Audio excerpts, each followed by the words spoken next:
We have a treat today at Disciple Dojo. I got to spend the afternoon, a couple hours sitting and talking with one of my old professors. This is the man who taught me Greek text criticism, New Testament interpretation, and more specifically, this is who taught me the bulk of what I know about the book of Revelation.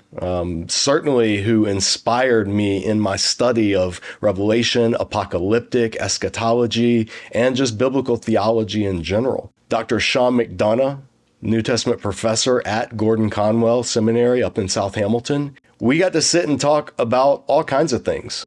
He's got a new book out, The Preacher's Greek Companion to Philippians.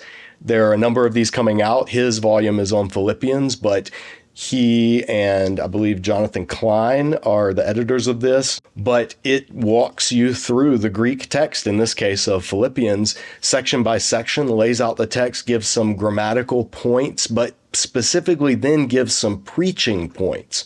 So the whole goal of this series is to take the academic, the biblical, the grammatical, and show what difference it makes, why it matters. And these volumes in particular are for preachers, people who week in and week out are teaching the text. And maybe since seminary, their languages have slipped, or maybe they're just not as confident that their languages are what they need to be in order to authoritatively teach and preach from Scripture. So this resource is intended to kind of bridge that gap. It's not a commentary, but it's also not a boring grammar work. It's a companion. It's like having a Greek tutor to the book of Philippians whispering over your shoulder, hey, pay attention to this. Note how Paul's doing this.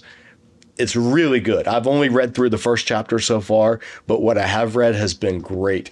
So we talked a little bit about that at the end, but the bulk of our conversation was about Apocalyptic and Revelation, not just the book of Revelation, but God's revelation to us through the world around us, creation, imagination.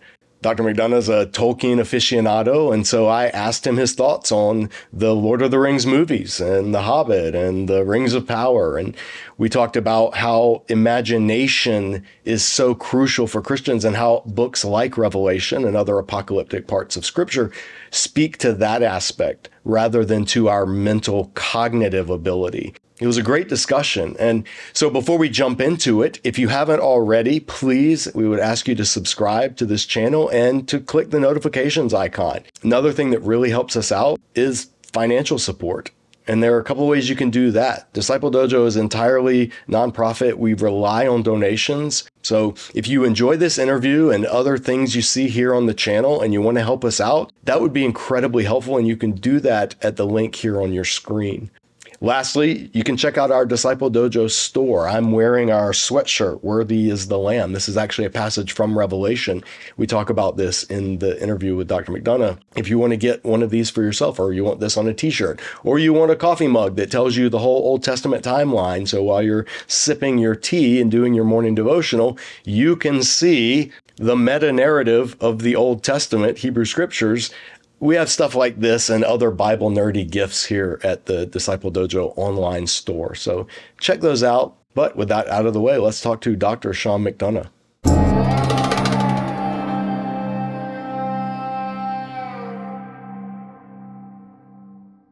So we're here today with Professor Sean McDonough, Gordon-Conwell Theological Seminary. He doesn't know, but he is largely responsible for Disciple Dojo. He was one of my professors. I had him for, I believe, 2 classes in my time at Gordon-Conwell in Hamilton, and has been a very strong influence on not just how I look at the book of Revelation, which is a course I took with him, but New Testament studies and biblical theology in general. So I was really excited. We've stayed connected over the years through Facebook and touch base from time to time. But this is the first time that we've had him able to step into the dojo. And so, Dr. McDonough, I'm glad you're here. Wanted to have you on for quite a while, ever since we started doing these interviews. So thanks for coming on today. No, it's my pleasure. I was thinking, as you say, step into the dojo, that you really need a theme song. Right. And I'm thinking that something kind of an 80s metal, Guns N' Roses, step into the dojo. Yes. I've been thinking about that. You invited. So I'm sure you or your readers could come up with something appropriate. You don't even need the whole song. You really could just get that step into the dojo with some guitars. Just a metal riff and a training montage to put over it. Yeah, just a snippet, and see how it goes. That'd be perfect. Dojo viewers, get on it out there in YouTube land. Send your best efforts for that. It is really cool having you on, and I have, so everybody who's taken Disciple Dojo's Revelation course, we have a video course that we teach and we offer it for free called Revelation, a guided tour of the apocalypse. And that course, probably 85% of that course was gleaned from your class 20 years ago, 19 or 20 years ago, which is wild when I think about it. But it's really had an impact in the ministry of Disciple Dojo, because so much of what we did, especially in our early years when this, before we even had a YouTube channel, was based on teaching, in particular, eschatology and interpreting Revelation and Apocalyptic. And that all traces a line back to you, which, of course, then you would trace it back to those who poured into you as well. So Disciple Dojo is continuing outside the halls of academia, continuing the legacy of Dr. Sean McDonough. So you are a big influence on this channel. And we connected when I was a student. Some people, I never have really gone into my background in these interviews because people want to hear other people's stories. But just for anybody wondering, I did my first 2 years at Gordon-Conwell in South Hamilton. And after 2 years, I transferred down to finish at our Charlotte campus. And there were a couple of reasons for that. But I had you for 2 classes. I had you for exegesis of Revelation, which we're going to talk a little bit about. And then I had you for New Testament interpretation. And so, Dojo viewers, we had Christopher Dost on recently to talk about Old Testament text criticism. Well, this episode, we have the man who taught me New Testament text criticism here. So we're kind of coming full circle, and I'm excited having it. But tell the viewers, you teach at Gordon-Conwell. You're up in South Hamilton. What's that like? What is the day-to-day life of a professor of biblical studies at Gordon-Conwell? Yeah, it might not be the scintillating, action-packed thing that probably most of you are imagining. I often think I'd be a good competitor for most boring person in the world. So, on the days I'm teaching, nowadays we typically have a 3-hour course. And on those days, as I get older, you teach for 3 hours. It's kind of hard to get much mental acuity up for anything after that. And then Wednesdays, it's a lot of meetings, and you're meeting with students, and then a lot of time, discretionary time, which I spend reading about various things. Mostly the last 10 years, it's been in the realm of theology more than anything else, and philosophy. Mm-hmm. So currently doing a lot of reading in the Austrian philosopher Ludwig Wittgenstein and Danish theologian, thinker Søren Kierkegaard. Mm-hmm. Just issues concerning how we know, what do we know, that sort of stuff. Yeah. So I spend a lot of time reading that. Does that, has that over this past decade or so that you've gone that route, have you been teaching in courses on any of the philosophical, or kind of getting away from biblical studies courses and into philosophy teaching? No, happily still teaching the biblical study stuff. I did teach when Dr. Adonis Vidu, my colleague, was out. I did teach a course in hermeneutics and got to professionally indulge that. But the philosophical stuff is mostly related to hermeneutics, and particularly hermeneutics of apocalyptic, which I finished a manuscript waiting to get published on why apocalyptic is the way it is, right? Why communicate through strange images and visions when your message is basically the same, Jesus is Lord, maintain your faithful witness, etc. If that's the case, why wouldn't you just do that through what we, at least in American Protestantism, think of more conventional linguistic means? Just explain it to people. What's the value add of images, which tend to just confuse people? And so that's one direction that the philosophical, theological studies have helped me think through the kind of deeper rationale for why the Book of Revelation is what it is. And it also helps in issues related to the integration of theology and scripture, like so-called issue of justification, which we could perhaps touch upon, if you like. That there are often a lot of theological and philosophical questions lying under the surface of what are ostensibly just biblical discussions, but really, if you get a little bit of self-awareness, you'll see it's not simply a matter of I interpret the Bible this way and you think it means this. There are broader issues at play that need to be examined. And so spent a lot of time the last 10 years specifically related to the issue of justification and the issues surrounding the interpretation of Revelation, and trying to dig at the theological or philosophical components of those, rather than a naive sense that I'm just interpreting the Bible in some kind of pristine state that's atheological and has no pre-commitments or anything, it's just presenting itself to me. So, is there anybody else out there doing similar work, kind of the integration between philosophical underpinnings and how we approach scripture?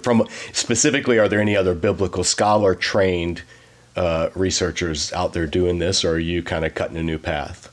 Oh, no, I'm sure there are tons of them. I mean, probably the most noteworthy is Francis Watson in Britain, who's always been well aware of the hermeneutical concerns. Anthony Thistleton's another one who has what I think is probably the greatest single commentary on any book of the Bible ever written, his 1 Corinthians commentary. He's very hermeneutically, he's very hermeneutically aware, and yet also massively learned historically. And then, of course, you have somebody like Richard Bauckham, who more pointedly in the integration of scripture and theology. There's just billions of people who are doing that kind of work. Few with the level of astuteness of Bauckham. So, did you study under Bauckham? Yeah, at St. Andrews. He was my Ph.D. supervisor. Yeah, that's what I thought. He's one of my favorite. You introduced me to him in Revelation course, and then I went on to really appreciate. So three of his books in particular, God Crucified. It's been published with another name now, but it was God Crucified. Jesus and the God of Israel, yeah. Yes, that was phenomenal in terms of just rethinking and coming to the concept of the divinity of Jesus from a completely different perspective. And then his two books, one, the Bible and Ecology, and I think the Bible and Politics. And I've recommended those on my social media before, but it's really cool to see somebody who's I first thought of as a biblical studies scholar kind of branching into those realms and doing really, really good work. And we'll talk about this a little bit later. I want to get more into it, but the idea of biblical scholarship kind of being siloed off from either systematic theology or philosophical inquiry is a problem, and how those disciplines kind of sometimes are at odds with each other. And we'll get there. But before we jump into that, I want to know, so I've never asked you, and I just want to know, you taught in Fiji for a while, is that right? Yep. Yeah. And you would mention it in class every now and then, and you would tell us some interesting stories and anecdotes and things, but how did you end up there? Because that's not, I mean, I know people that go there for their honeymoons, or to snorkel or whatever, but I don't know people who end up there teaching biblical studies. And so how did that happen, and what did that, just tell me how that's affected your life as well as how you got there. Yeah, so I mean, the short answer is they were the only ones who were willing to give me a job after I was finishing up at St. Andrews. Part of it was, and I recognize being on the other side of it now, you'll have a search for a New Testament position, you get 200 applications. So I'd not quite finished my dissertation at this point, and so I think it was easy for people to just toss my resume aside. But Pacific Theological College in Suva, Fiji, they were open to having me come, and they had one of the fellas, older, retired professors at St. Andrews, they had some connection with, and so he was able to give me an interview. They initially, my wife is from Hawaii, so that made it a draw in, what might seem a little bit of an unconventional move, having spent a lot of time in the Pacific, albeit in Hawaii, kind of mentally prepared us, and we're pretty sure we were going to go. We're all excited, and then they gave the job to someone else, and we were kind of crushed because you just have a feeling like, oh, that's God's path for us. And yet a few weeks later, that person rejected the offer, and they gave it to me, and spent 3 fine years there, and just transformative in all sorts of ways. Our first 2 children were born in Scotland in Dundee, but third one was born in Fiji, so that was a lot of fun. And what's neat about the situation there at Pacific Theological College is you all live together in what's a kind of a quasi-village with students from all over the Pacific. And because community is such a highly valued thing in all the Pacific Islands, you feel at home and welcomed and supported in a way that you would just, I don't know, would really happen in almost any scenario in the States. Yeah. And so we would have one of the Samoan students would send his daughter over with dinner for us to honor us as a professor. Students would be bringing us vegetables. You lived on campus, and everyone lived there. So just a remarkable sense of community. And I should actually clarify a remarkable reality of community, because nowadays people come to church or something and say, oh yeah, man, I want the sense of community, which kind of means I want to feel connected to people without any corresponding obligations to do anything or even show up. Right. Whereas in the Pacific, there is just that deeply rooted sense of belonging to one another. And so amidst all the other particular things I could mention and the benefits of being in a cross-cultural situation, the Pacific, who really are the Olympic champions of welcome in humanity, I just don't know that you could outstrip them in just the spirit of aloha, as we say in Hawaii. That was what struck me the most. And then, correspondingly, that's just revealing my own deficits in that regard. You're originally a New Englander, right? Oh, yeah. So, born and raised. Just about the polar opposite what that would be. I found being a Southerner in New England for the 2 years I was up there, I found New Englanders were it was like a one of those candy that you bite into. It's crunchy on the outside, but once you get past the crunchiness, they're just as sweet as can be on the inside. And that was my experience, was as opposed to the South, where on the outside they're super sweet and nice, but on the inside they're, praying imprecatory psalms against you. In New England, it was the opposite. But at least they're praying the psalms, so that's nice. That's right. And then you go to another culture and it's completely different. Did you find in Fiji, was there a hunger for theological training and biblical training because it was seen as kind of a spiritual act of worship? Or what was it similar to what you see here? Because the reason I ask is in the West, in Western context, typically listening, learning, our attention spans are getting shorter. There's kind of we're on the clock, we got to go. And then when you go outside of Western cultures, a lot of times it's more of a openness or a relaxation or just a taking it in kind of thing. That I just wonder, I've never been in the Fiji context, so did you sense any of that at all? Not a huge difference, and I think part of it is because my experience at Gordon-Conwell has been because it's graduate school and people tend to be paying for it themselves. That the overwhelming majority of students, whatever their capabilities might be, are genuinely interested in the material, and so they're engaged and they want to learn, and that was true in the Pacific as well. And in fact, interestingly, in the Pacific, so Pacific Theological College was a mainline operation, so it's the World Council of Churches type thing. I was really the only evangelical. The other Western staff would have been far to the left of me. Pacific staff are kind of a mix. They have a deeply rooted penchant for traditionalism, but they still want to be in sync with the rest of the World Council of Churches, and so they kind of adopt some of those postures as well. But what's really interesting is people are at seminary in that context because their church tells them to go. So I remember it took me a long time to realize that when I'd ask them, well, what do you want to do after graduation? Perfectly normal question in the Western context. The invariable answer was, well, what the church tells me. So I think you could balance a natural, maybe a more of a cultural patience or receptivity, but balance with the fact that not all of them were at seminary just because they wanted to be, whereas the vast majority of seminary students in the States are. So I think at the end of the day, I was delighted with both the student population I had there and here.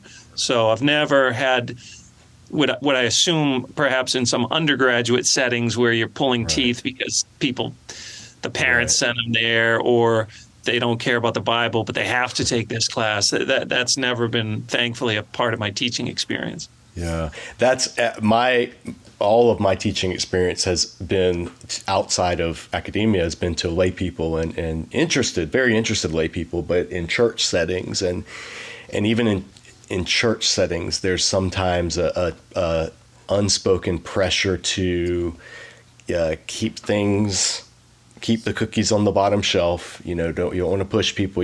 It's just a very seeker. People aren't going to pay attention. And nobody wants to sit I used to say I wanted to do a class and we would meet for 2 hours with a 15-minute break in between. And I would have people at church look at me like, nobody's going to sit for 2 hours. And I was like, well, I think they will if they're really interested. And if it's engaging. I mean, and the classes I took with you were sometimes a couple hours, and we would just this is really interesting stuff. We want to be here, and it's hard to get that in every setting, especially when they're not paying an extraordinary amount of money to be there. Right. Well, you did your Ph.D. on one verse in Revelation, is that right? Not exactly. It was more like a third of a verse. The little phrase, being generous. The one who is and was and is to come in part of Revelation 1:4. How? It's because people watching this, I mean, I know because was in your class and you talked about that, and it's fascinating and it is a super important concept. But for the average person just watching this interview, they would think, wait, how can you do a PhD on just that one thing? How is there enough? What? In fact, there's more than enough in at least two directions. So on the one hand, that little phrase is seen rightly as an interpretation of Exodus 3:14, I am who I am, Ehyeh Asher Ehyeh, God's name for himself. And so part of the thesis was all about the use of the divine name in early Judaism meaning Judaism around the time of Jesus. And so I had to look up all the instances where it was written down, and sometimes it was written in old Hebrew letters.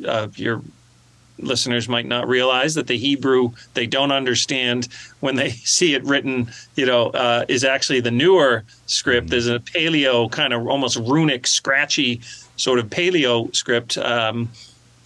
Actually, was it your or something else that one of the fellas has a whole history of the Hebrew alphabet? Yes, Christopher Dost. He was our Old Testament text. So a little cross-product placement there, so they can learn all about that.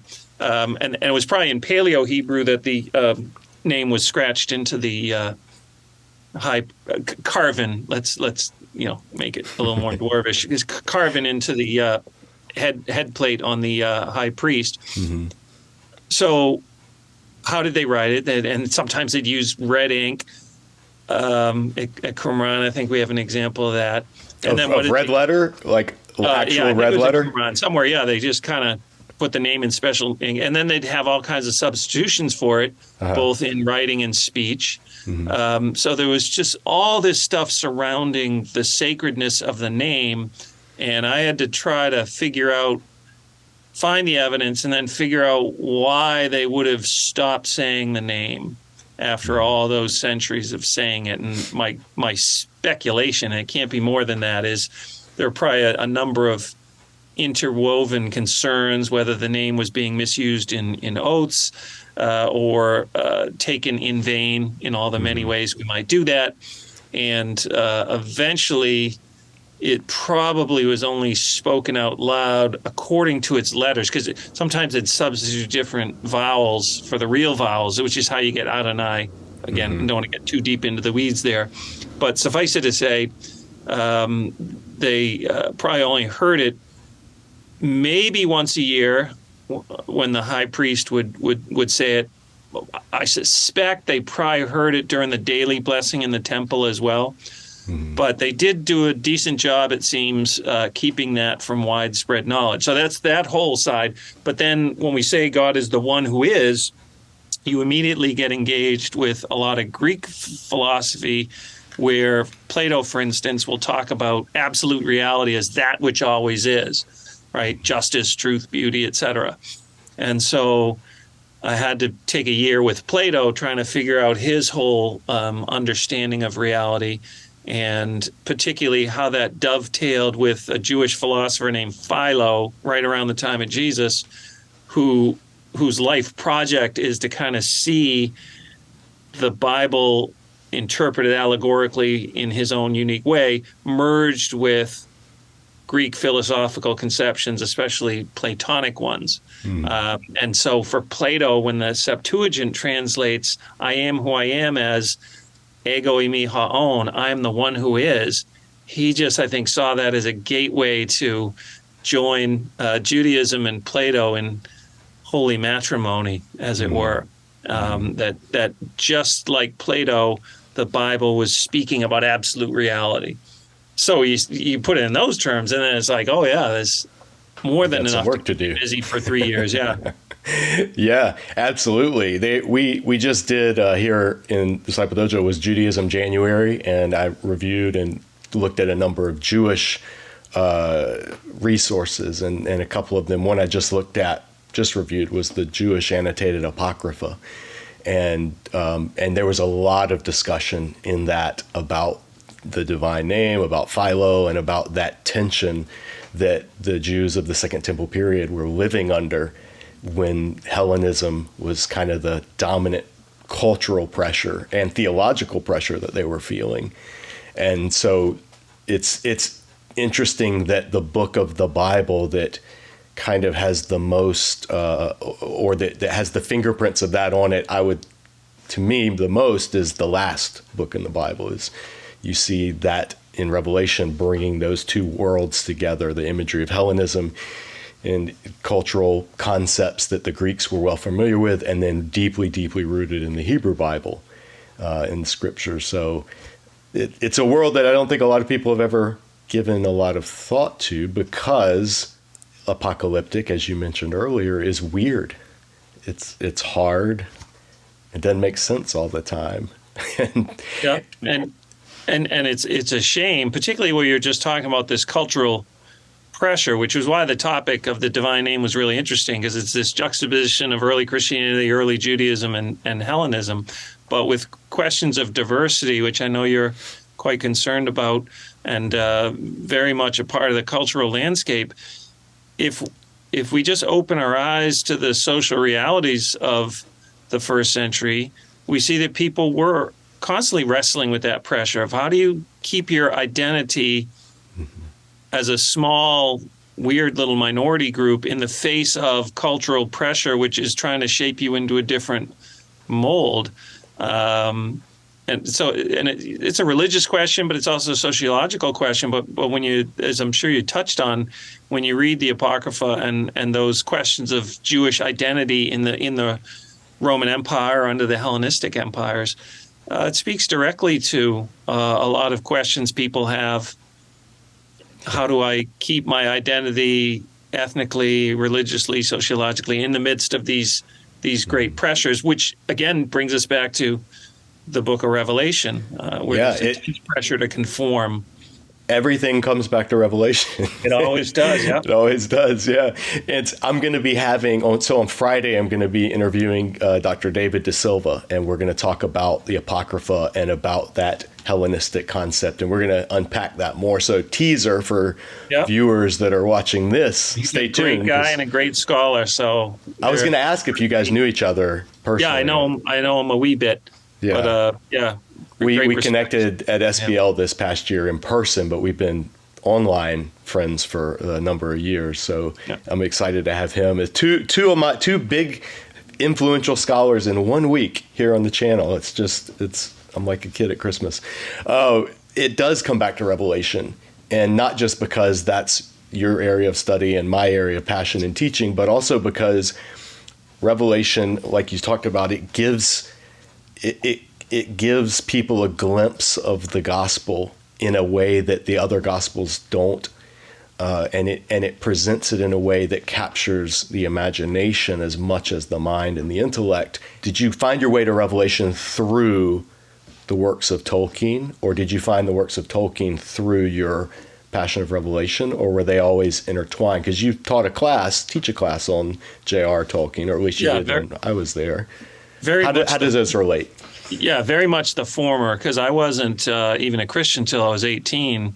But I vividly remember probably fourth grade reading The Lord of the Rings. It might have been April vacation, and just being absolutely captivated. Not always enjoyed, is it Dauler's book of Greek myths, the very colorful illustrated children's version. I just loved all those stories. And so you can get the idea coming into the church that none of that is worthy or relevant, but just sitting with Revelation made me realize that was where those kind of yearnings and deeper truths symbolically depicted, that was where they resided.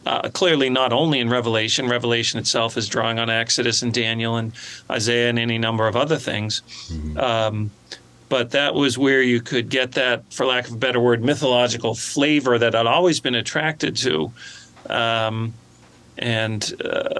have it contributing to biblical revelation. And just even on my desk here, I've got I assume as an illustrator you must appreciate the works of the Japanese artists Hiroshige and Hokusai, and just looking at this Hiroshige print, one of his 100 famous views of Edo. And there's something about an image that circumvents your usual rationalistic defense mechanisms and kind of penetrates in a different way. Mm-hmm. And poetry can do that. It's not just a visual thing or a musical thing. Good poetry can achieve a similar effect. Mm-hmm. But all those modes are different than just explaining things, which is the typical Protestant modus operandi for whatever reason. Maybe because we privilege salvation by faith alone, than knowing precisely what it is we're meant to believe, a narrow but common understanding of faith. Maybe that's why maybe a kind of aniconic reaction against some of what I would deem to be the excesses of church art and architecture through the centuries. And I have immense sympathies for that. Nonetheless, something's lost when we imagine it's just about explaining things. Now, which means I'm caught in perpetual irony, because here I am perpetually explaining things that I'm saying are not meant to be explained in that way. So, well, it's a tension, a dialogue, a back and forth. They feed. It's a feedback loop. Good art, it captures your imagination. But then if it just remains in the imagination and the feeling, and never gets translated into anything resembling thought and intellect. It just remains like saccharine. It's just a nice feeling. But when you can then translate it into or bring out the depth to it in a way that makes sense intellectually, then what I find that makes me want to go back to the art and look at it with fresh eyes, and then it just creates that feedback loop. I just finished 2 days ago. I finished Homer, Iliad, and the Odyssey. I'd never read those growing up in school, just never read them. I've read a bunch of other stuff, but never those. And then, so reading them, I was enjoying, especially the Old Testament Bible teacher in me was really liking the Iliad because I saw a lot of connections with the David and the time of around that time in Israel. But I didn't, when I was reading the Odyssey, I was less captivated by it. But then when I read, I think Louis Marcos had a book, From Achilles to Christ, and it was why Christians should read the classics.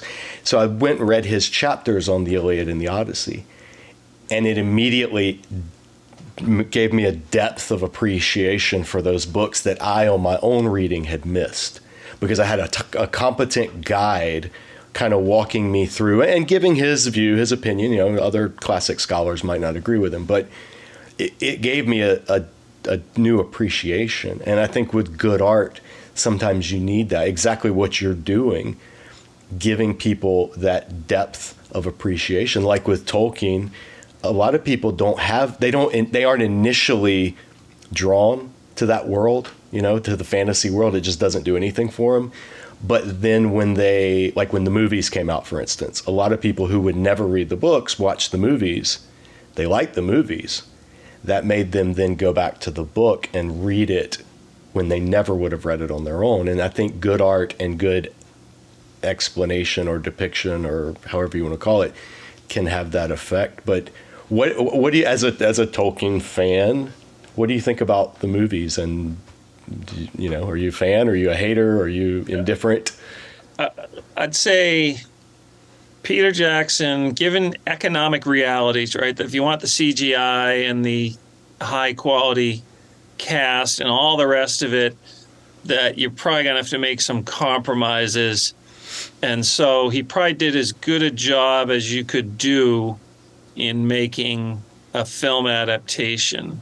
There were a few what I categorize as crimes against Tolkien, namely the characterization of Faramir as this wounded, you know, his dad doesn't love me enough, and that I had no use for. Aragorn, I think, was a little weak, and I don't know how he managed to, in my mind, botch the greatest scene in the whole book, which is Gandalf defying the Witch King at the gates of Gondor, just as the horns blow and Rohan and its riders descend from the hills. I don't know how you couldn't just do that paint by numbers, but I think it's because Gandalf had to be on a descending path in terms of importance, and Aragorn ascending, and therefore you had to diminish Gandalf's importance in that scene.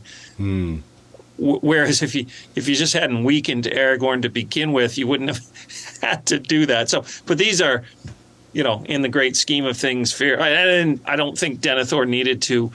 I would have thought burning alive would have been sufficiently dramatic without having to jump off. And and I didn't appreciate Indiana Baggins and the Ring of Doom ending, where again, one would have thought that Gollum chomping the ring and falling into the flames of Ordrun would have been sufficient without an Indiana Jones like pull up from Sam at the last minute.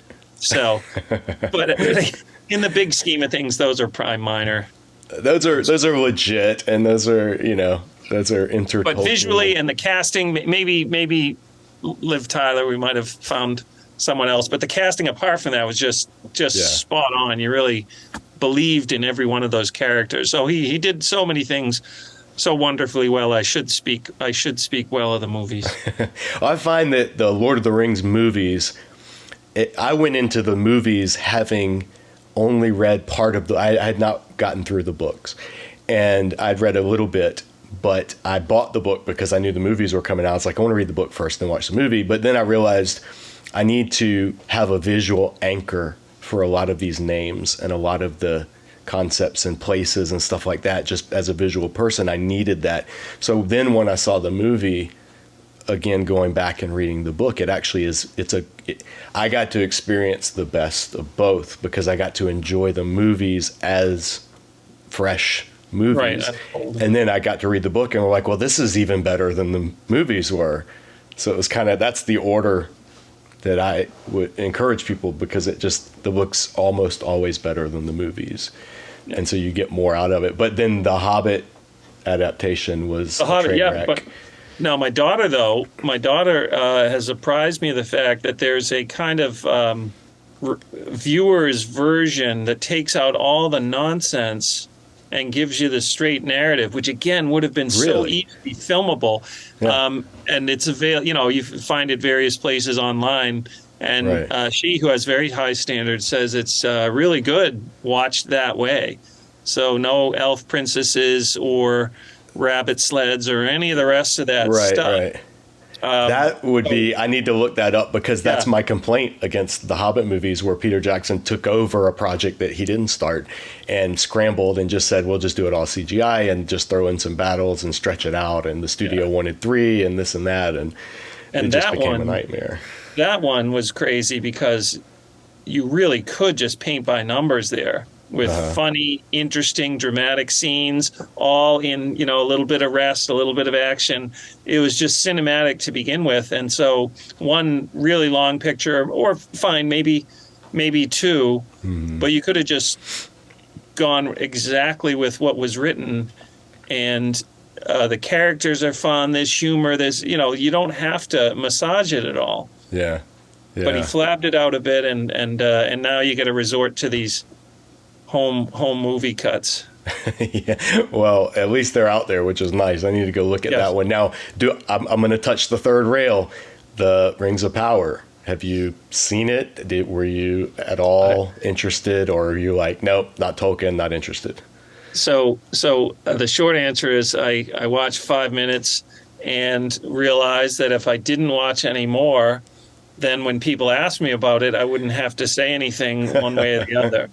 So that was my decision. Initially, I was thinking, why would you choose the most boring part of the whole unfolding saga of Middle-earth when the Silmarillion was just sitting there? Mm-hmm. And again, somewhat like The Hobbit, full of exciting episodes and intrigue and all this.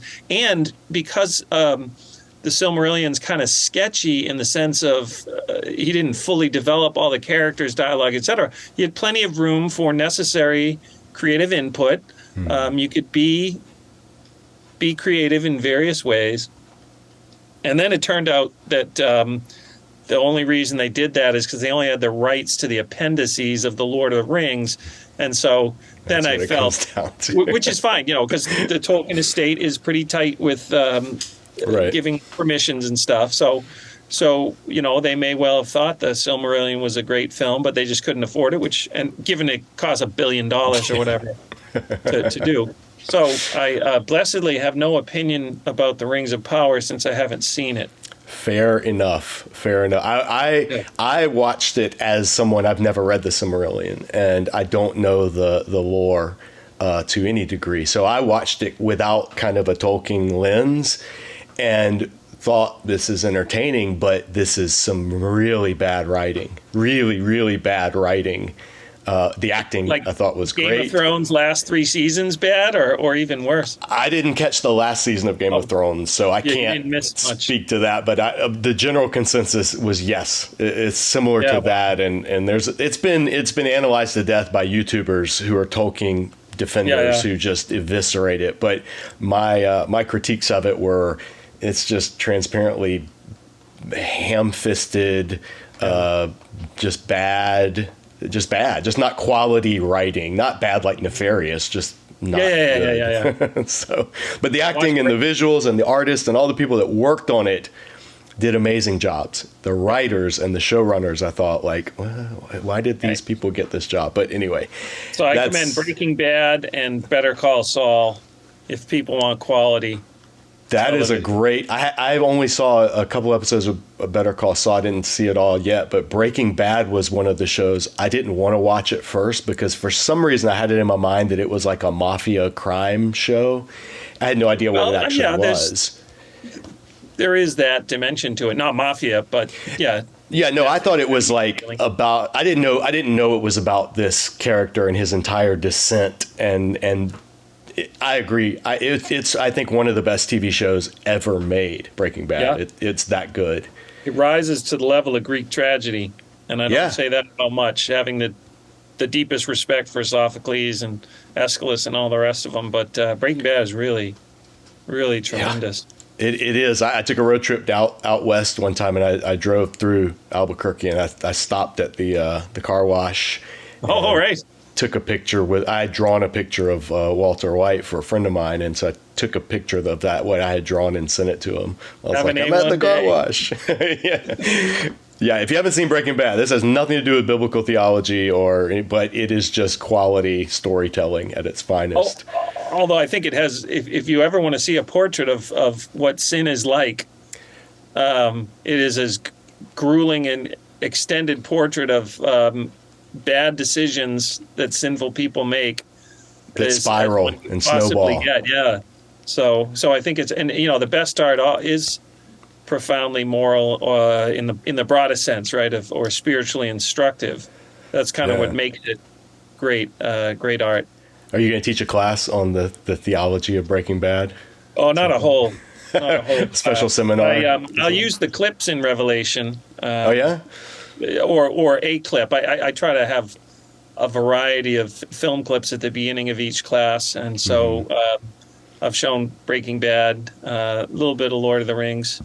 Try to get things people haven't seen, probably, to kind of expand their horizons. My favorite clips come from Andy Goldsworthy, Scottish or British artist. He's Northern British. He feels like he should be Scottish. Actually, he feels like he should be Elvish. He's got the film Rivers and Tides, which I don't know if you've seen, but I haven't seen that. It's a wonderful film. He builds art in nature out of natural elements, and often those are subject to almost immediate wind damage, or they wash away. But there's this moment. Is it balance art? He does some of that. Yeah, he builds little cairns, but he also scrapes my favorite clip from Rivers and Tides is he goes about this river in his area, and he finds stones with iron and scrapes the stones until he gets a big ball of iron red pigment, and then he tosses it into the river, and for a moment the river turns red. Oh, wow. And he's got this wonderful explanation, which is so apocalyptic. He says that, the red seems so alien to this place, and yet it's so rooted and about this place, he says, because it's there in the stone, and it's in our blood, and so we're connected. It's very mystical, and I think the best sense that we are flesh and blood. We are in this organic connection with the created world around us. Yes, we're in the image of God, but we're equally like a stone. In fact, we're more like a stone than we are God in one sense. And so he's kind of, and he says it's so amazing that something so intense could be also so hidden under the skin of the earth. And he brings it out through his art. He makes you realize the red. And he says there's such a violence and an energy about that color that he just finds it remarkable. He says you'll see a red maple tree against a mountain in Japan, and it's like a wound in the mountain. He just has a way of looking at things. It's just remarkable. Yeah. And that artistic ability, uniquely displayed by him in that finding of this red pigment in the ironstones and then making it visible, that really is at the heart of what Apocalyptic is, where you're penetrating beyond the appearance of the world, particularly the wicked world, the counter-creation, as they call it, penetrating with spiritual vision to see the enduring reality of God's kingdom. But you've got to have the ability to puzzle things out, to discern, to look beyond appearances and see reality. And art, among other things, helps us to develop that gift, that ability to move beyond what's merely here for a moment and to see what's really enduring. Well, that's yes, and anything said with a Northern English, Scottish almost accent automatically sounds more profound and cooler. Yeah, I have to watch it for that. Yeah. But that is a perfect segue to, earlier today I pulled a quote from, one of your books, Creation and New Creation. And there was a quote that I loved in it. You say, even the non-romantic may feel their deepest desires lie not only out of reach, but somewhere beyond even their ability to conceive. Desire instead exists as a relational reality, flaming up in the conjunction of the inner wishes of the desirer and the object of desire. But while the desire of the soul for God constitutes the clearest application of Aristotle's model, it can also help us speak of God's action with respect to all created entities. He not only upholds them in their being at a basic level, he also implants in them a yearning to become what they ought to be. That, to me, dovetails exactly with what you're saying and with what we see when we read a work like Revelation, to a lesser degree Daniel and parts of Ezekiel and Zechariah, but I think finds its fullest expression in Revelation is you get a sense of that. It's beyond the ability to put into words. And it's like this yearning. I mean, especially, the New Jerusalem and the later chapters of Revelation, but even the earlier, even to me, the throne vision and the 144,000 and the sealing of the great witnesses, 144,000 from all the tribes, and just that interchange between the Lamb and John as he's seeing it, that creates that longing, creates that yearning for, like C.S. Lewis said, if there's something in this world that you can't realize in this life, then the simplest explanation is you're created for another world. How do you, that quote in particular, I don't even know if you remember that quote, because I know people have shared with me something that I wrote a long time ago. I'm like, oh yeah, I did write that. But unpack that a little bit for me in terms of Revelation. Like, how do you see Revelation bringing out this yearning, and give maybe the viewers an example or two of Revelation where it does that, where it paints rather than speaks, or teaches, I should say. Yeah, and that's one of the things I've been grappling with, grappling an appropriate dojo metaphor. Yes, I guess. We love grappling here. Trying to, figure out is it things that are constitutionally beyond speech? In other words, you just couldn't put them into words, or is it just really hard to put into words? So for example, if you listen to a symphony and you're incredibly moved, a poet might be able to bring that to articulate speech without replacing that experience, but maybe put it into words. Or is there some realm beyond expression in words? So I wish I had an answer to that, but right now it's an open question. Mm-hmm. Having said that, we all have that experience of encountering realities that just go beyond our ability to articulate, and that's Revelation. I think, of course, a lot of it's by way of horror, right? Horrific destruction, decreation, taking apart of the world, which is important to reckon with, because that is part of our experience of life.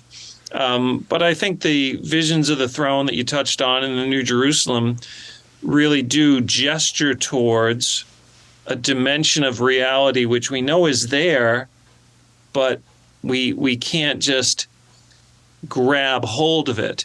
And I think that could speak to two things. One is that, like in our best experience of the created order, that perfect morning when you're healthy and young and the sun is shining and the birds are singing, and it just fills your heart with joy and thanksgiving to God. that somehow God's creative riches are such that even that experience can be transcended. Something more can be on offer than just that.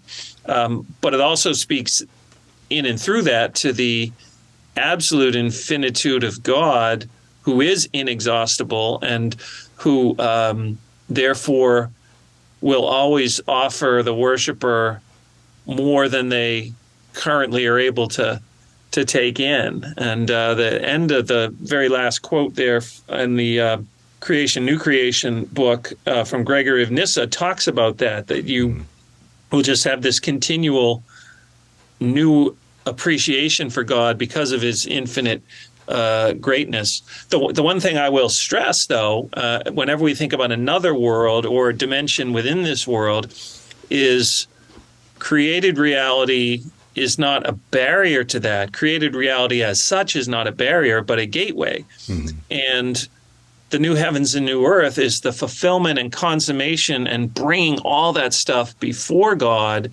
rather than a veil that's to be stripped away.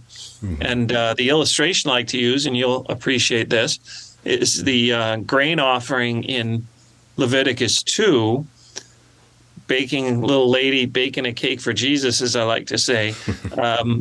It's a token offering in the sense of it's one cake and one little bit of the cake goes on the altar.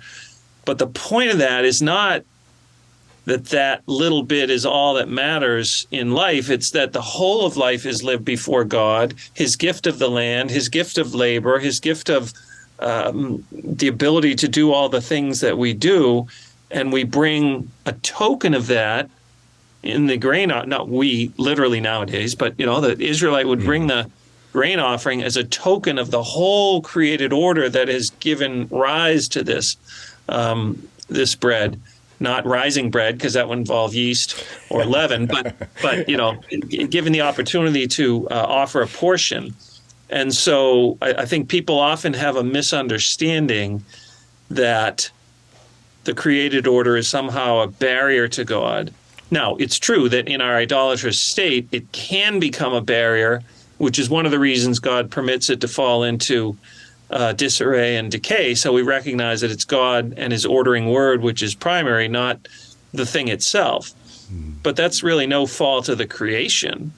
That's the fault of our hyper-controlling, idolatrous hearts, which want to manage and control everything. But the world as such, the birds and the dogs and all the rest of it, those are good gifts from God, and used properly, they become a pathway to him, not a barrier from him. Mm-hmm. That's something that I think is important to point out, because of, in most people's eschatology, and even many Christians' eschatology, the world is, they take an extreme Peter image of everything being burned up, and as if its destruction is the point because the world is bad, rather than what I think is a more accurate image of what Peter is getting at, that the fire that consumes is a refining fire or a revealing fire, so that everything will be laid bare. And like you talk about in your book, it decreated, not because creation is bad, but because creation has been twisted, has been warped, has been defiled by sin. And so just like a refiner has to burn away the impurities before what's pure remains, that's the sense, especially in Revelation, that you get. The New Jerusalem doesn't stay up in heaven and we go there. It comes down to heaven, and the material and the spiritual are now wedded, at least in a different way than they have been up until then. Yeah. And that's an important point. Most people are kind of drift into a sort of, Gnostic mentality. Creation bad, spirit good, die, go to heaven. That's the goal. And that has incredible ramifications, not just on how Christians treat the world and ecological concepts or capitalistic concepts, but also on what it does to our imagination, where you have Christians who are there's almost a revulsion. I shared on YouTube on the post, I get comments regularly, not too regularly, but every now and then, I will get comments by people who point out the fact that I have action figures behind me as as pagan, as this is demonic. I've got Thor behind me up there, and Thor's a god, and the gods were demons, and that's pagan, that's demonic, and it's almost like there's an allergic reaction to the imaginative. Whereas I look at it like you, growing up, seeing the mythology and the larger than life heroes and the epics and fantasy, to me, that's like it was for Lewis and Tolkien and the other Inklings. That's a thumbprint of God in the world, twisted, distorted, warped by sin, especially in how it unfolds with the actual pagan practices, but not without the residual image of God. Some of the things that bring me the closest to like what you're describing, whether the scene with the artist throwing the red into the river and his description of it, or good poetry or good symphony. For me, one of the things that does it are Studio Ghibli films, Hayao Miyazaki's films, that I can listen to the score from Totoro or Spirited Away or something, not even having to see the movie, as amazing visually as the movie is, but just the score moves me in ways that still nothing that I've ever experienced, even in church, has been able to stir me at an emotional level that way. Or very few, I shouldn't say nothing, but very few things that are overtly Christian. And I think that speaks to the innate draw of Apocalyptic. I mean, you're a father, you've raised kids. Spirited Away is our favorite, my daughter and I, our favorite film, or for her, and right up there for me. In fact, that's my number one go-to source for the film clips. I'm glad you raised it. I show the cleansing of the stink spirit to illustrate the cleansing of creation. I show Chihiro almost forgetting her name, Sen, to talk about Revelation's theme of maintaining your identity in Christ. And then I show the climactic train journey scene just because it's the most beautiful thing I've ever seen on film. So I don't need a particular reason to show it. There's also this wonderful, and the good thing is, she said, well, I haven't seen the film, so I don't understand what you're talking about. Well, you just have to go see it. You have to watch it. I have all sorts of things I'd say I'd like you to see, but Spirited Away, you kind of have to see. But there's just this wonderful reconciliation, and it really is a comedy in the best sense, that everything works out, but in a typically crazy Miyazaki sort of a fashion. Which is why I like it. And sure, I do think, okay, if I was in a social cultural setting where people took these spirit beings more seriously, right? Would I be able to have the same appreciation? Maybe not. Although I don't know, how many people could take the radish spirit. He's one of these chubby, goofy-looking spirits. I'll put images on as you're talking about this. So I don't know if we could take it that seriously, but nonetheless, like Thor, they're just figures for us, emblematic of certain spiritual qualities or experiences or something. So right. Sure, I do appreciate people who are enmeshed in situations where those things are a more clear and present danger to their spiritual health, but I'm able to take them as emblems of Christian truth. So for example, in Revelation 12, we've got this war of the dragon and the woman clothed with the sun, and you can find plenty of pagan parallels to dragons threatening savior figures. Mm-hmm. And so John clearly repurposes that around the particular claims of Jesus. He directs our attention in a certain way. It's equally clear, though, that the mythology as such, dragons, sky women, threatened babies, it's a part of the deep reservoir of human experience. And John does not say, well, because that's been misused in Isis and Osiris or Zeus and Typhon, I'm going to just have to explain it without those sorts of images. No, he's happy to lay hold of them as a means of communicating Christian truth. Mm-hmm. And so it's a two-edged sword. You say the same thing about the temple in Jerusalem. It is radically different from every other temple in antiquity in that, first, it doesn't have a statue in it, which is theology of the highest order. And it's dedicated to the Lord, maker of heaven and earth, not Baal or Marduk or any of these other cats. And yet, you can look at it from another angle and say the temple looks like other ancient Near Eastern temples. It is an intelligible mode of religious expression, one that would make sense in that era, precisely so that they could then wonder why you don't have a statue. But there has to be a degree of communicability, some degree of common experience that God draws upon to communicate his truth in a particular time and a particular place. So anyway, that's... No, it's right on, and it's so important to know those cultural backgrounds and those cultural myths, because they inform, they help us to appreciate the real.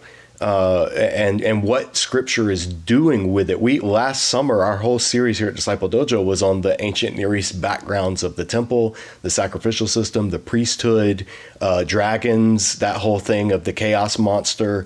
And I kind of took viewers through not a deep dive, but a deeper dive than they would probably get in a local church setting, through the ancient Near East, and particularly the West Semitic, the Baal imagery and the Egyptian imagery. But you see it, having just read, the Iliad and the Odyssey. I see resonances of that in the Hellenistic, the Greco-Roman world, all over the New Testament. And even Paul, the textbook example of going to Mars Hill, using their image, their monument to the unknown God, and saying, hey, speaking of unknown God, let me tell you about him.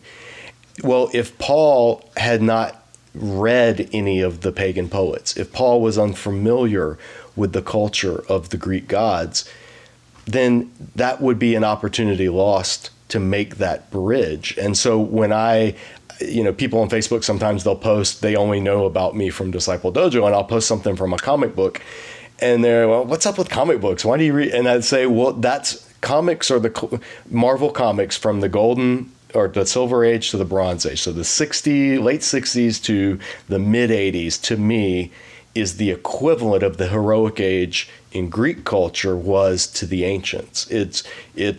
These are our cultural heroes, Peter Parker rather than Odysseus. They just transcend the medium, and they kind of pull in archetypes, and they capture bigger things in the cultural conscience. You have to know those cultural touchstones in order to speak to that culture. And Revelation does that on two fronts. It does it with Greco-Roman, the perfect example, that little mini epic in the middle in chapters 12 through 15, 16, 17, 18.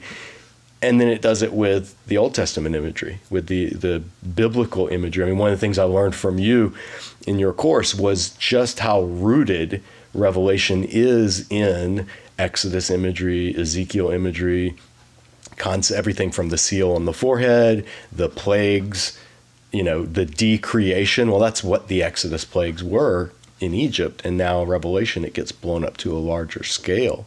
People tend to, and I'd like to hear what you think why this is the case. People tend to avoid Revelation, or they tend to fixate on it to a degree that is far from biblically healthy. Why do you think that is? Because it's hard to understand. And it's always been hard to understand. People have always puzzled over it. And yet, if we look at church hymnody, if we look at church art, then, of course, Revelation's all over the place. And so that there's part of the explanation is it doesn't lend itself to explanation, which particularly for Protestants, but for all Christians, is something we typically want to say, what do I understand? What do I do in response to that? It's harder to get that out of Revelation, but it's easy to walk into York Minster, for example, this massive cathedral in England, and from 100 yards away, or however long, enormous length, you can see they have panels on Genesis and Revelation, and one of the panels is the grapes of wrath. That stained glass panel is a vivid illustration of how Revelation works and why it's effective in certain contexts, art and music, right? Crown him with many crowns, the Lamb upon his throne, right? We all know that wonderful hymn. And so it has been used, and I dare say used properly. It just doesn't fit well into a typical explaining model of things. So kind of majority of your listeners probably coming out of evangelical Protestant circles, perhaps. And so it doesn't suit that sort of experience as well as the book of Romans, right? Which is why churches will preach through Romans for 7 years or something, right? Yeah. Which I don't think is a great idea either. I love the book of Romans, but it's part of the canon. It's not right. The master of the rest of the canon. So Revelation just takes a different way of understanding, and so you have to not only put new data into your existing paradigm, you've got to have a new paradigm of how you understand this. Not a new confession. But a new paradigm of what it means to understand something. What I'd like to do, because we could do a podcast for hours and hours and hours and never even scratch the surface of Revelation. Right. And that's not the point. What I would like to provide for viewers is, in the description to this video, I'm going to include a number of Revelation resources, and I'm going to include things that can take you further if you're interested in studying this most misunderstood, most intimidating book in the Bible, or at least in the top 2 or 3, in my opinion. What I want to get for viewers of this episode, though, is I would like to throw a couple of talking point topics at you from Revelation that people lightning round. Yes, they have questions about, and I'd like for you, as succinctly as you'd like to, or you can unpack it as much as you'd like to, give viewers something that they can walk away with going, oh, that makes a little more sense to me now. But I just want to throw a few of them out. Sure. 666, Mark of the Beast. Is it COVID vaccines, computer chips, all the stuff that's floating around TikTok? Is it the Chinese spy balloon? Everybody's got something to say about 666. So what should viewers walk away with, in your opinion, when it comes to 666? So historically, I think we actually can say with a reasonable degree of confidence that because if you write the name of Nero Caesar in Hebrew letters and add them up, because the letters equal numbers, it is adds up to 666. And given that Nero was a notoriously anti-Christian, megalomaniacal dictator, and because the Roman emperor's desire for worship as God is such a prevailing theme in Revelation, it's a very good, secure interpretation as interpretations of Revelation go to say it's somehow associated with Nero. It's equally true that 7 is kind of a number of perfection in Scripture, and so 777 would be God's ideal number. 666 would be that number that gets so close but is, at the end of the day, not who God is and is a counterfeit, which is, again, a perfect portrayal of who the beast is in Revelation. So historically, John's people, I think, are going to, assuming it's written circa AD 95, they're going to think of Domitian, the current Roman emperor. But of course, they're also going to think of Pharaoh of old and all these other Old Testament figures who have been kind of merged into the portrait of the beast. And so for our own appropriation of that truth, so that's the historical thing. The question is, to what extent does any given ruler or government arc closely towards someone who hates God and wants to persecute God's people? There could be some ultimate antichrist at the end of time, but that's not our concern if we're not at the end of time. But it's very much our concern to maintain our faithful witness to Jesus as Lord, and therefore not to capitulate to God-hating, God-defying, God-substituting, rulers. To that extent, then, is it wise to get a chip on your hand so you can go into the shop and just probably not, because even if that isn't the ultimate end times Antichrist, you're kind of putting yourself in the power of an entity who, to put it mildly, might not have your best interests at heart.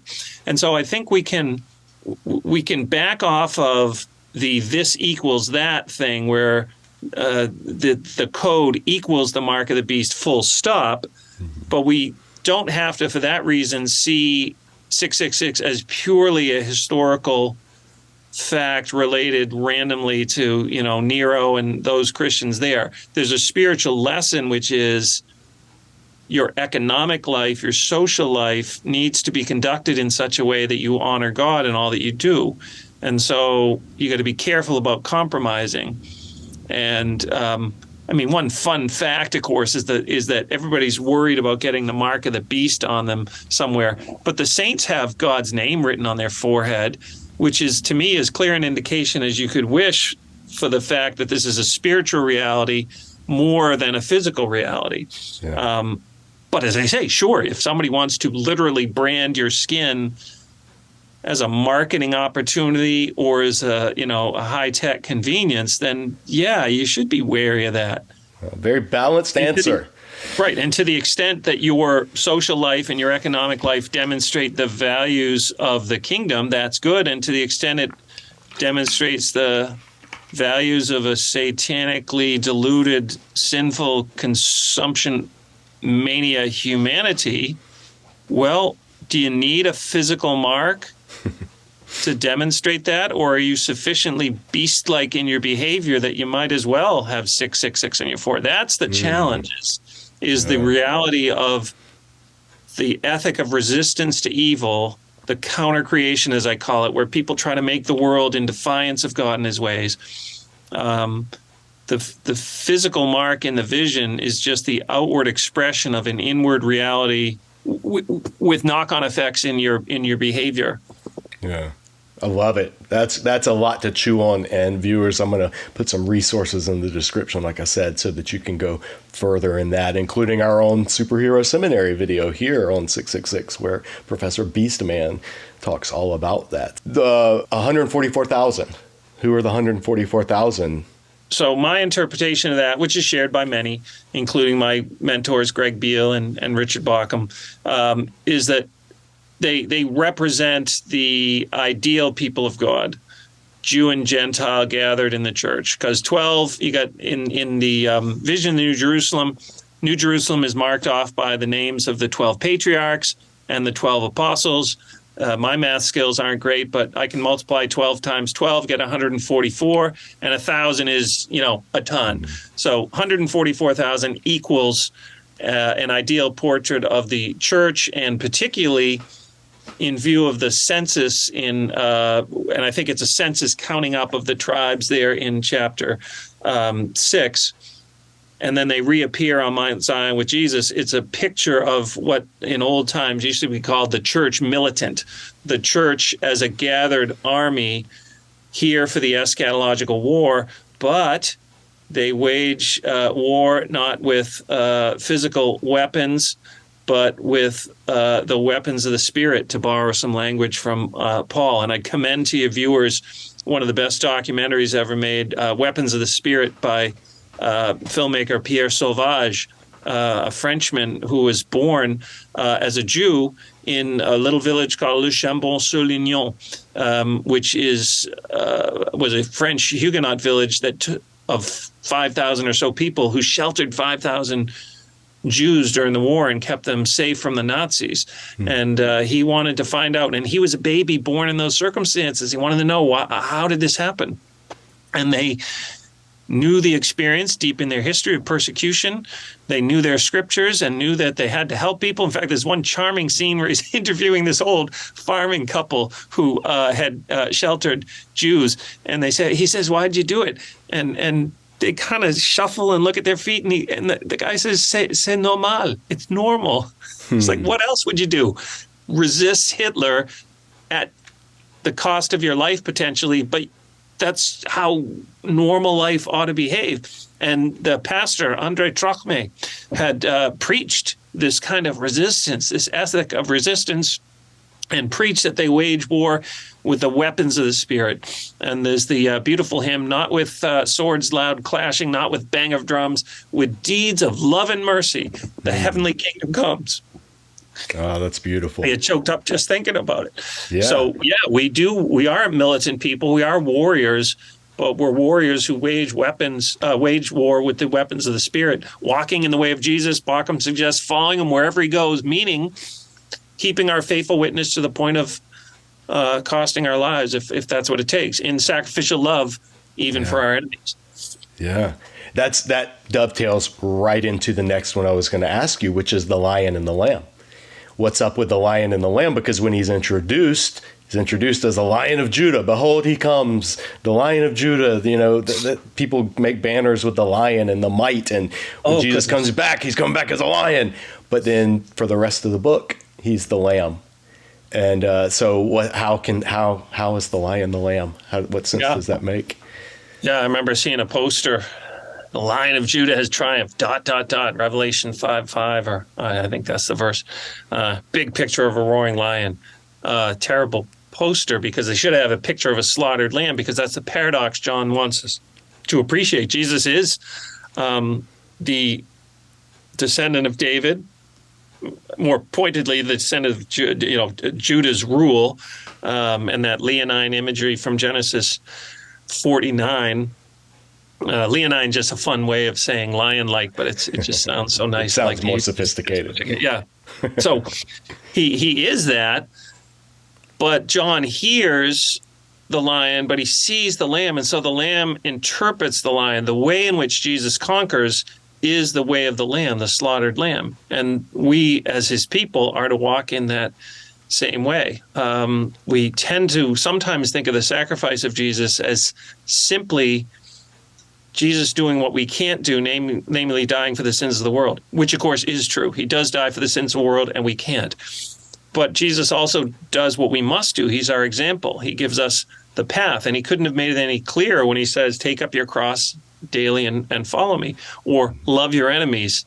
And in so doing, you'll be sons of your Father in heaven, who reigns on the just and the unjust. Yeah. And so we walk in the way of Jesus the Lamb. Yes, his power as the lion can uphold us and give us triumph in measure, but one of the central paradoxes of the book is that the saints are called as those who conquer, and yet in Revelation 13 it says explicitly the beast was given to wage war against them and to conquer them. And we're meant to live in that paradox. Yeah, we're children of the King, children of the Lion.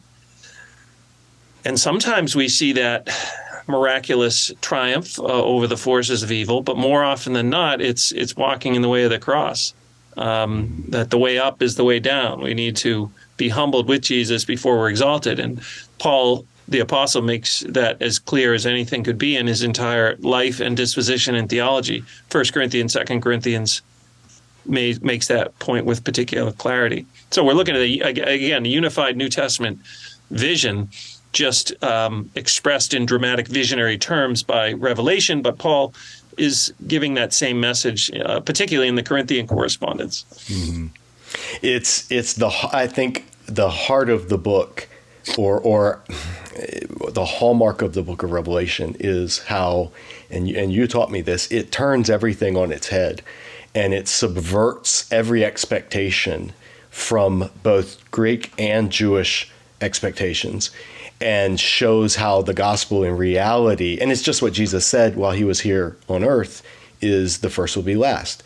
You want to save your life, lose it. I mean, that's gospel 101, but Revelation kind of vividly portrays it. And this is our worthy is the Lamb because he was slain design of our shirt that we have here at Disciple Dojo. If any viewer wants one of these, pick one up in our merchandise store. But this was directly born from me sitting learning from Dr. McDonough and other Revelation scholars, pointing out that it's Jesus, the Lamb, is worthy because he was slain, because he was slaughtered. And that's what, he bears the mark of being slaughtered even in eternity. Mm-hmm. And that's this ultimate taking the mark of shame, the cross, the greatest shame that could ever be heaped on an individual by Rome, and turning it into the greatest triumph in the history of the universe. Revelation does that all over the place. And it's there's so much more we could say, but we want to be cognizant of time. So I encourage readers really look into those passages and the lion and the lamb, how the lion he is the lamb. When they say, who will save us from the wrath of they don't say the wrath of the lion, they say the wrath of the lamb. And it's a beautiful image loaded with irony, because I can't think of anything less wrathful than a sacrificial lamb. So, well, then tell me along those lines, the Trinity in Revelation. How does Revelation speak to the divinity of this lamb figure of Jesus? Yeah, well, one of the ways, there's a couple of ways. One, visually, in Jesus' appearance in chapter 1 to John, all that language is drawn from theophanies, appearances of God in the Old Testament, particularly Ezekiel 1 and Daniel 7. So his hair, his eyes, his voice, all of that is showing that he is the presence of God for us. Also, the title given to him, I'm the first and the last and the living one. And that's how it ought to be translated. Sometimes I'll have a full stop, I'm the first and the last and the living one in a new sentence. And that's possible, but it's unlikely, because remember, what I spent 3 years of my life was the one who is and was and is to come. Mm-hmm. And I think John is deliberately echoing that when he says he is the first and the last and the living one. And for Greek for friends, that's haon, for God is the one who is, and hazon, which sounds about as close as you could get for the living one. Mm-hmm. Now then there's the wonderful paradox, I'm the living one, and I was dead, I became dead, and behold, I live forever and ever. So the experience of Jesus' death is somehow present within his sharing of the divine identity. Bauckham's got some wonderful things to say about this in his book, Theology, Book of Revelation. The Spirit is active in Revelation, particularly in the messages to the churches. And also in the initial greeting, though, it says the seven spirits who are before his throne, which is a puzzling turn of phrase, and probably refers to the fact that the one true God can speak to, in this case, seven congregations with very different messages at precisely the same time. So I think it's a way of talking about God's manifold activity in the world while he remains one true and living God. So that's the Trinity in Revelation in a minute. I did not, before taking your course, I had not ever seen Revelation as a Trinitarian, an especially Trinitarian book. And then after taking it, I was like, well, it's the most Trinity. I think I would put it up there when I talk about the concept of Jesus' divinity. Like, Revelation is usually one of the first stops. Oh, sure. Yeah. Because of just so much material. Well, the last thing is, can you give an example, or you just kind of you alluded to some with the description of Jesus and his appearance coming from the Old Testament. Are there other ways that Revelation directly alludes to, not quotes, but alludes to the Old Testament that readers may miss their first time through, that they may not know, hey, keep an eye out for this because this is actually pulling from an Old Testament background? Do you have any, off the top of your head, examples that you go to in that regard? The examples are almost in every verse. I think the most helpful thing is to recognize that the big picture of Revelation draws on three narrative threads from the Old Testament. The first is creation. God's affirmed as creator in chapter 4, and then again in 14, and then says, behold, I make all things new at the end of the book. And so one way to think about Revelation is it's the story of creation, God making all things, counter creation, where people try to make the world in their own image. And this is evident from the fact that in chapters 12 to 20, we have a clear portrayal of forces of evil as a satanic trinity.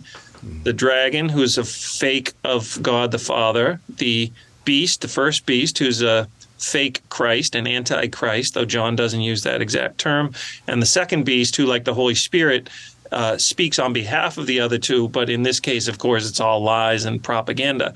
And then that takes civilizational expression in Babylon. And so 12 to 20 is basically the the rise and fall of the Satanic Empire, which we can call counter-creation. The plague sequences are about decreation, God taking things apart, and then recreation in New Jerusalem. So you can see a creation arc. As you mentioned, though, Exodus is even perhaps more useful as a narrative thread, that God's people are oppressed under a wicked ruler like Pharaoh. They cry out to him, and he answers with devastating judgment and liberates them into his kingdom. Now, of course, the image used is the New Jerusalem. So a third thread from the prophets, which is very helpful, is the restoration of Jerusalem. Zechariah is the easiest place to see this. Beginning of the book, chapter 1. How long, O Lord, before you have mercy on Jerusalem restored? And I'll take care of it. Chapter 14, he restores it well beyond anything one could have imagined.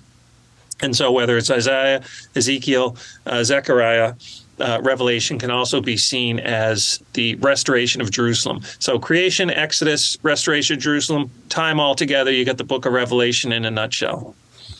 It really is fascinating how on every page, like if you take the Nestle Allen Greek Testament, where it has the references on the side of margin to other passages in Scripture, kind of cross references, when you open it to Revelation, like every page is just, you're getting hits from the Old Testament, pulling from something. You can't, that's one of the reasons I mean, you are my New Testament professor, but in seminary, my focus has been, and even since seminary, has been Old Testament. And the reason Revelation and Romans are my two favorite New Testament books to study and to teach are because of how steeped, like no other book, they are in the Old Testament narrative, the big picture, the meta-narrative of Scripture, and how Paul and John both presuppose that their readers are already familiar with that story in order to then build on it with what they're writing. And it really does. You had a quote, so in one of the books you contributed, or you wrote, did you write or contribute to A Time for Sorrow?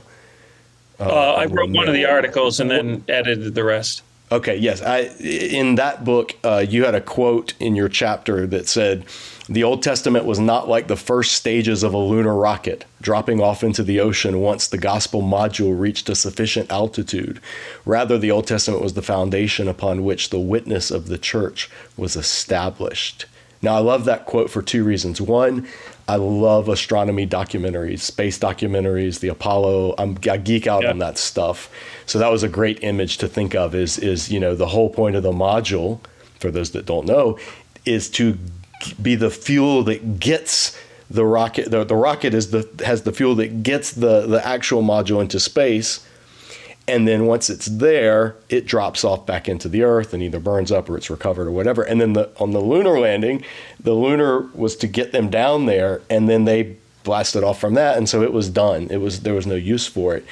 I think that's a brilliant description of how many Christians see the Old Testament is because of a misunderstanding of Paul and his language about the law, because of the Protestant Reformation and some of the excesses of that.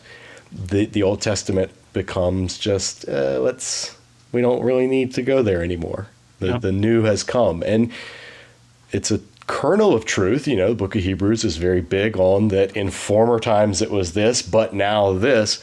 But yet the Old Testament still remains God-breathed, useful for teaching, correction, reproof, all that is still Scripture.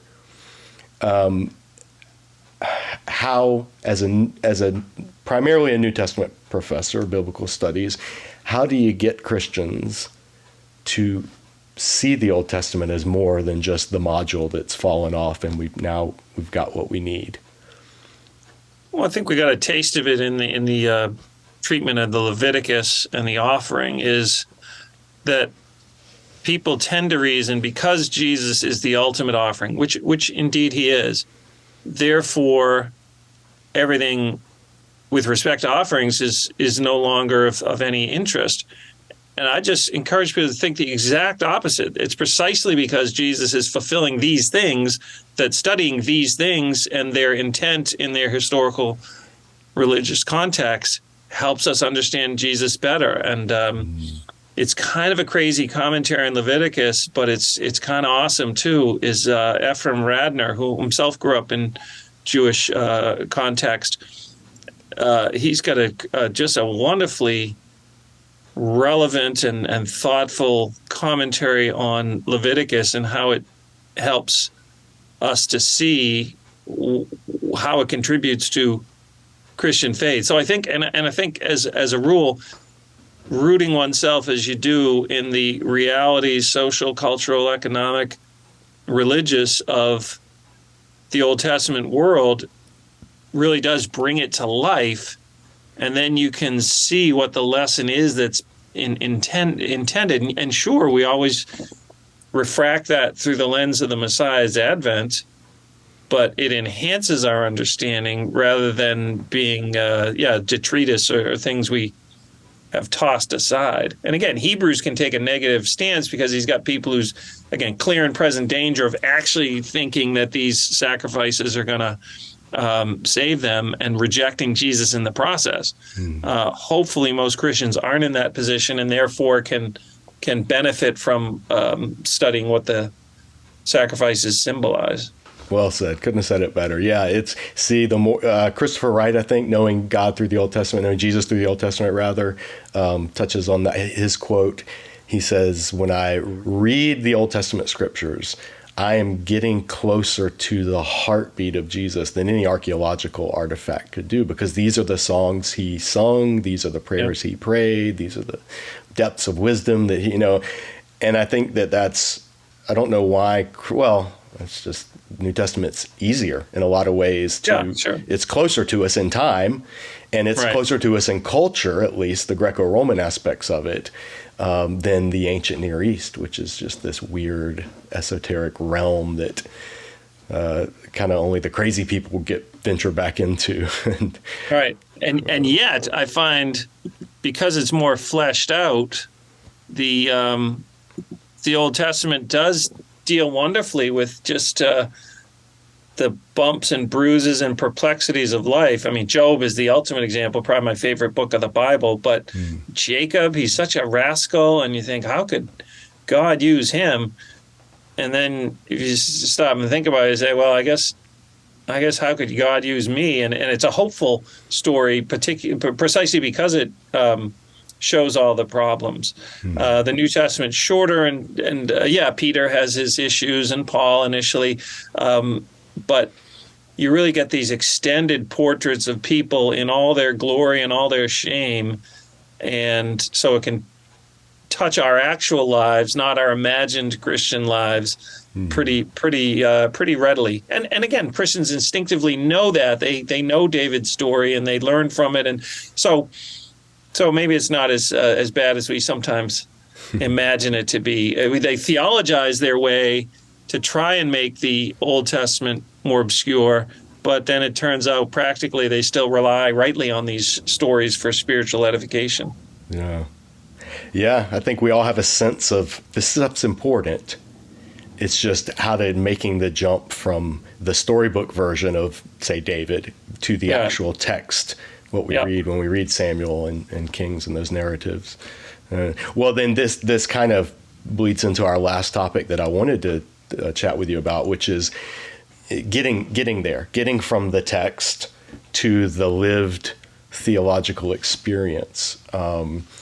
That's a jump that's hard to make sometimes. And there's, I had posted on Facebook a while back that an article that was kind of it was showing a shortcoming in the field of systematic theology, which is that the Old Testament is severely neglected among systematic theologians. I think Christianity Today had posted it, that when you survey all of the popular systematic theologies that evangelicals have put out, the number of references to the Old Testament were exponentially fewer than references to the New Testament. And so the gist of the article was, this is a blind spot within the field of systematic theology. Now, I posted that and made a comment that for me, this is one of the reasons that I have never really resonated and gravitated towards systematic theology, because it has always seemed to have a level of artificiality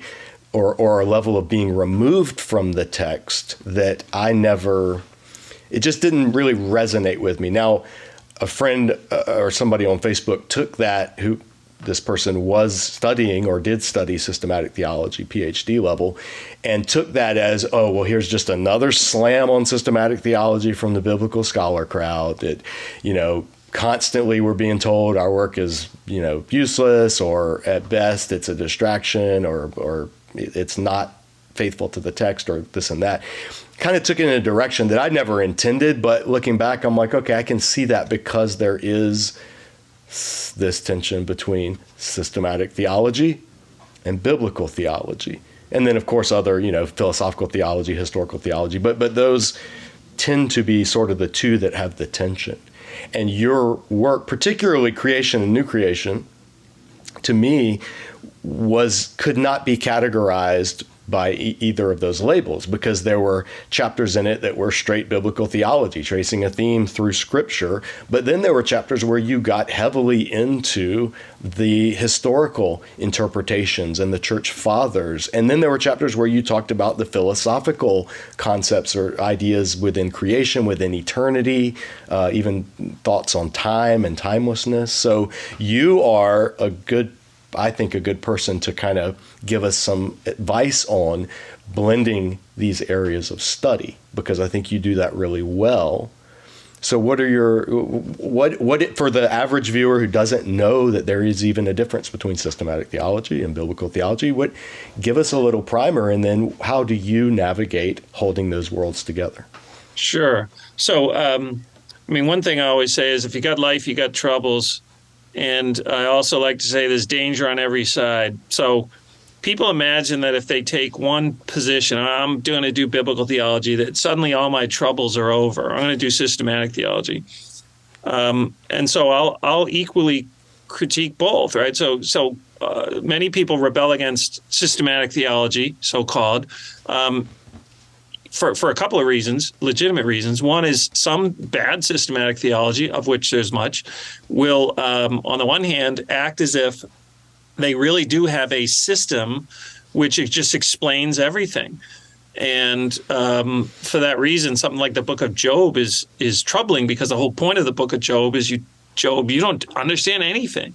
And Job's a very good and godly and learned and wise man, but God says you just don't understand. And so the Bible is happy to humble us and happy to present us with puzzles and riddles and lack of explanation, such that Jesus himself doesn't know the day he's coming back. He's by his own statement, and he is who God is. So the idea that we have a system which answers everything is frankly completely unbiblical. And it also becomes tedious if you just have these categories and, okay, this is what Bible said. And related to that then is the idea that bad systematic theology is presenting itself as effectively a displacement of the scriptures, so you don't really need them. You have things much more clear in this theological treatment.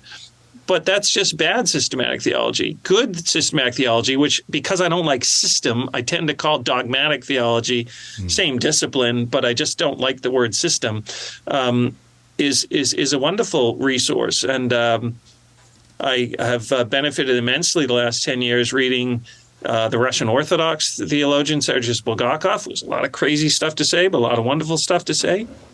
Catholic theologian Hans Urs von Balthasar, who kind of in the same boat. I'm Protestant. I don't hold to all the things he would hold to as a Catholic, but he has wonderful theology of beauty in particular, which I think you and many of your listeners would appreciate. And Karl Barth, who has certainly some personal failings, but a wonderfully rich and very biblical articulation of the gospel. And so biblical theology, the danger there is people can imagine that what they're doing, in contrast to the wicked theologians, is just saying the simple Bible truth. And sure, it is the case that as you read Romans 1 or Revelation properly understood, or any number of other biblical texts, you do get a big overview a synthesis of patterns and their significances. Likewise, Hebrews, right? Well, what's the point of the sacrificial system? Well, here's some things that happen, and now it's different. You can do biblical theology just as an exegetical endeavor, but the minute you say, well, Matthew says this and Romans says this, therefore, which biblical theology people do all the time, right? But the minute you start to synthesize things, you're making theological moves which have to be accounted for. And theology, I think, to my mind, and philosophy above all, is an exercise in self-awareness, of being aware of what you're doing when you're doing it. And this comes out, for example, notoriously in discussions about justification. I put the scare quotes up because we often suppose, so people will say things like, well, is justification forensic or whatever the other one is, transformative or ethical or whatever they say about justification. But the way the question's phrased, and this is a very fine point, so I want people to listen even more carefully than they have been up to this point, were that possible. They tend to think that Paul must have had a fully thought out theology of justification, this topic called justification, which he, did he have a file folder with all his thoughts on it? And then it sort of leaks out into his letters. And I just question that right from the core. Did he, in fact, think in those categorical terms about a topic called justification? Or is he talking about the reality of our being in the right with God or not? And then he can use the roots related to being in the right or not being in the right in a variety of ways. So that's a properly theological question, is do we have warrant to believe that Paul must have arranged his theological discourse in precisely the way people do 1,600 years later or 2,000 years later? And you put it that way and they say, well, people, I guess not. But they still say things like justification is forensic or justification is transformative, as if it must be the case that Paul had that kind of intellectual framework in his head, and the evidence is there if we can only trace it back. So geology, they have what you call outcrop, which is where the fur, so to speak, the grass and the trees are stripped away. And the nice thing about outcrop is that you can see what the bedrock of the land is because there's this little bump up above the surface, so to speak. And we imagine, I think, that the letters of Paul are like the outcrop of his theological bedrock, which is recoverable if we just look at what's there and mentally dig deep enough. I would switch the metaphor and say Paul's letters are like crops that grow so we can feed on them. And we're not meant to look below the surface. I mean, you can do it as an intellectual exercise, right? But it's a living word that's meant to help us think properly about all sorts of things, like what does it mean to be in the right with God? And yes, simple observance of Torah is not going to do that. But thinking carefully in terms of what Paul actually wrote helps keep us from the danger of, as you indicated, for example, saying the law and the gospel are in this inextricable celebrity deathmatch relationship, and only, one, Beyond Thunderdome, Mad Max, 2 men enter, 1 man leave. Right. Law and gospel enter the arena, only gospel can leave. No, that will help you to misread half the New Testament at a minimum. And it's because we have this never-ending quest for an absolute explanation or some kind of bedrock theology which will just make everything straightforward and clear. But seeing that that's the case requires theological reflection, which is not explicitly on offer in the Scripture itself. The Scripture just is what it is. It communicates God's word, and it works. It's effective in that. But what we do with the Scripture, we often become unaware of what we're doing, making theological pronouncements as if they were just statements of what the Bible says. So I know we're up against the time, but that's a topic we could discuss at length. Yeah, so for sure. Good theology is good. Good biblical theology is good. But they can both go bad in different ways. Right. And we need them both. Well, one of the resources before you take off that I want to share, your new resource, this will help people in not just their biblical understanding the text exegetically, but also then applying, taking that next step and specifically for preachers. So the Preacher's Greek Companion, and this is the volume on Philippians, which you wrote. There are other volumes in the series, and if you want to just give, I know you got to take off, so if you want to tell viewers about this, what it is, what to expect. I've read the first chapter, and it's great. It's actually for anybody that struggles with proficiency in the language. This is made for you. And that's what it is. It's not for the A+ student who kept up their Greek and uses it every week. I mean, hopefully it could be useful. We arrange the, in this case, Philippians into preachable chunks and give you some tips on preaching and help you very carefully walk through the Greek text. So it could benefit people who are good at Greek, but it's designed for all those people who took Greek in undergrad or seminary and just despair of ever making use of it. They've forgotten the grammar, they've forgotten this, they've forgotten that. It just is designed to gently rehabilitate your language skills, bring you just step by step through the text, give just a few insights of how the Greek really helps you, not because it's a magical language, but just pointing out the way Paul will play with words or use this same root here and there to balance a statement or whatever it is he's doing. Just a little bit of that and then some preaching tips. And so it's precisely designed for people who are despairing of ever being able to use the Greek or the Hebrew, and to open up then the whole world of resources that are out there, because I think people open up most commentaries, technical ones, and they go, I just can't understand any of this. You read these books and you think, okay, I can get it. And then suddenly you go to a proper commentary, a detailed verse-by-verse treatment, and you can do so with a lot more confidence. So it's really meant to build your skills, give you a little bit of critical information from the Greek text, but really trying to open you up to these resources, which you might feel could never be useful to you, but now maybe they can. You know, it's going. Well, selfishly, I hope you do one on Revelation, because there's some of the best preaching on Revelation I ever heard was actually in your lectures. It wasn't even sermons, and so I do recommend this series, especially to preachers that are trying to keep the languages. This is, for me, my Greek is not nearly as good as my Hebrew, so... Oh, good. Okay, so maybe we'll be of yes. use. All right. Definitely. Well, I know you have to run, Dr. McDonough. Thank you so much. Is there anything else you want to share? If somebody ever wanted to get in touch with you, ask a question about something, or may reach out and have you on to discuss this or other works. Yeah, always. Is there a way? What's the best way for people to reach you? Yeah, so if you look if you just remember that I teach at Gordon-Conwell, my email, smcdonough@gcts.edu is on there, so you don't even have to remember it. Just find me via Gordon-Conwell, and happy to get the email. Perfect.